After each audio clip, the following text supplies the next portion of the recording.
বিশ্ব শর্মার লগে সিধা লড়াই। এই লড়াইটা আপনারা লড়াই করতে লাগবো। যে জাতি নিজের লাগিয়া, নিজের অস্তিত্ব লাগিয়া, নিজের সমাজের লাগিয়া, নিজের প্রত্যাঘাতের লাগিয়ে যদি লড়াই করে না, এই সমাজের অস্তিত্ব নাই। ইতিহাস সাক্ষী, পৃথিবীর ইতিহাস, যে সমাজ, যে ধর্মাবলম্বী মানুষ ঐক্যবদ্ধ থাকে, সামান্য ইহুদিরা বিশ্বের কন্ট্রোল করবে ইউনিটির লাগিয়া, সোচ বিচারের লাগিয়া, দালালি করিয়া কোনো সমাজ একবাইতে পারে না। আজ আপনারা সামনে আমি দুইটা রাস্তা দিয়ে দিয়ে তথ্য সহকারে আপনার সামনে পড়েন।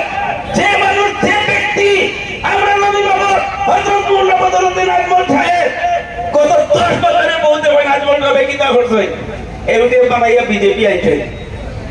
দিল্লি বিজেপি তাই নাই জন্য, সারা ভারত বিজেপি আইছেন তাই এমনি আসেনি না। তাই গত 10 বছরে কিতা করছে আমি আপনারা কই, গত 10 বছরে মোল্লা বদরুদ্দিন আজমল সাহেবে আসামের 1,40,00,000 মুসলমান মানুষের, আমরা মা ভাই লোকর মনো আশা জন্মাইছে। যে কোনো রিক্সাওয়ালার ছেলে, যে কোনো ঠেলাওয়ালার ছেলে, যে কোনো মেহনতি মানুষের ছেলে, যে কোনো লেবারের ছেলে যদি পড়ার পালা থাকে তাইলে বড় কিতা কই আমার পর পড়ার পালা। আমি আজমল সুপার কোর্টে দিব, ডাক্তার হইব, ইঞ্জিনিয়ার হইব, আজমল আইএসও দিব, অফিসার হইব। কইন আপনারা কইন যে কোনো মানুষে গত 10 বছরে এই আশা জন্মাইছেন 1,40,00,000 মানুষের মন। এই মানুষ সামনে পথ আপনারা মোল্লা বদরুদ্দিন আজমল সাহেব।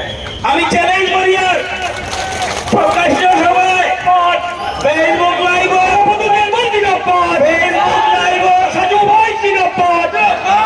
ভাই জিন্দাবাদ লাগে না।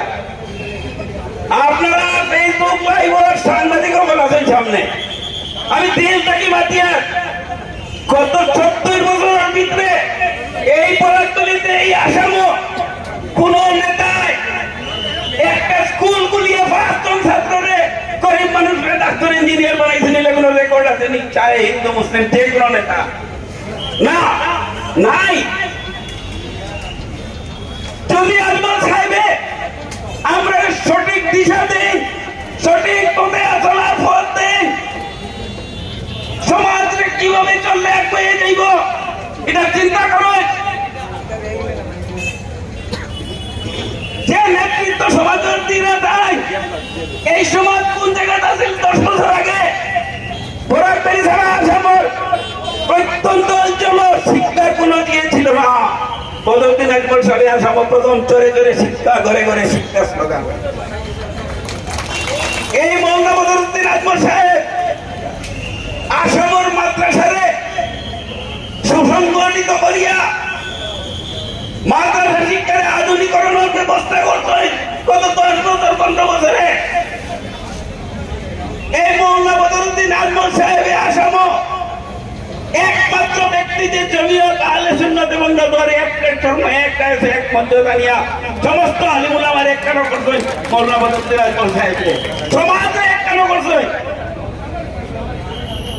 আজ আমরা লড়াই খাওয়ার লগে মুখ্যমন্ত্রী হিমন্ত বিশ্ব শর্মা কি কইছে? হিমন্ত বিশ্ব শর্মা কইছে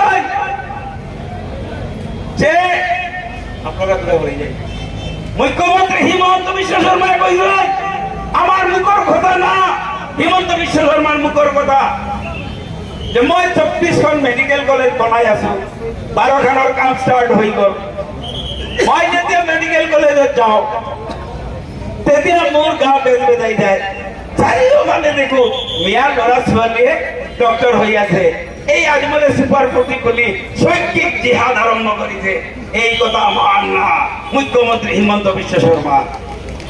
যদি মুখ্যমন্ত্রী হিমন্ত বিশ্ব শর্মা কয় যে আমার লড়াই আজমল সভ্যতার সঙ্গে, আজমল সভ্যতা মানে কি?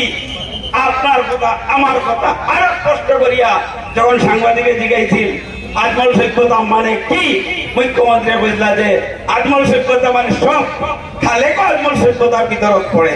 মানে মুসলমান। আমি জানতাম চাই সাংবাদিক বন্ধুদের মাধ্যমে গণতান্ত্রিক প্রক্রিয়ায় মুখ্যমন্ত্রী হিমন্ত বিশ্ব শর্মা এই মুসলমান সভ্যতার একজন বিরুদ্ধে তুমি মুখ্যমন্ত্রী কেন? আসামের 1,40,00,000 মুসলমানের অপরাধ কি? আমি চ্যালেঞ্জ করি মুখ্যমন্ত্রী রে, আপনি হোম মিনিস্টার, আপনি যদি সৎসাহতে তথ্য দেন আসামের কোন একজন মানুষ, একটা মাদ্রাসার ছাত্র, একজন আলিম, একজন মসজিদের আলী ইমাম, একজন খাদিম, কোন কেউ উগ্রপন্থী আছে নাকি? ওই নাচেনি যে জুড়ে বলি ওই নাচে না নাই? যদি নাই তাইলে আসামের ইতিহাস সাক্ষী প্রত্যেক জাতি জনগোষ্ঠীর মাঝে কিছু মানুষ কবিতা হইয়া কোনো না কোনো উগ্রপন্থী সংগঠন বানাইছেন, মুসলমান। আপনারা জানিয়ে রাখবা আসাম কোন মুসলমানের উগ্রপন্থী সংগঠন নাই, আসেনি? নাই। কেউ লাগি নাই। এই সব মাদ্রাসা আমরা রানী মুলামা হবে আপনারা সঠিক পদ্ধতি দিচ্ছে, আমরা ঠিক পথে রাখছি, আমরা সহি রাস্তা দিছি। প্রত্যেকটা ওয়াজ মেহফিলে চাই জমিয়ত আহলে সুন্নাতের কথা না, সব এক হইয়া প্রত্যেকটা ওয়াজে আমরা আমল আখলাকের কথা কই, ভালো হইয়া চলার কথা কই, কোরআন হাদিস থেকে আমরা সব নিষ্ঠাবান দেশ প্রেমের কথা কই, যার লাগে আসামের মানুষ